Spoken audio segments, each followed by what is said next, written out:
Welcome to the Rim Brake Rodeo. We hope this video helps. In this video, I will explain how to replace a starter. First, prioritize safety by disconnecting the negative battery cable.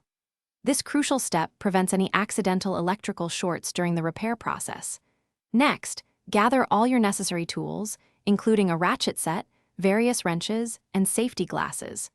Always ensure your vehicle is securely supported on a level surface using sturdy jack stands before you begin any work underneath. This preparation ensures a safe and efficient replacement. Now let's find that starter.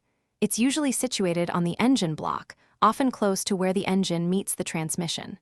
Once you've located it, you'll see two main wires attached.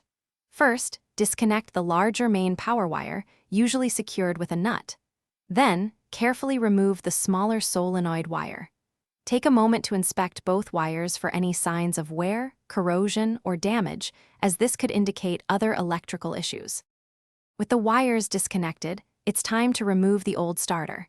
You'll typically find 2 or 3 mounting bolts holding it in place on the engine block. These bolts can sometimes be a bit tricky to reach, so an extension and a swivel joint on your ratchet might be very helpful. Once all the bolts are out, carefully wiggle and maneuver the old starter free from its mounting position. It can be a bit heavy, so be prepared.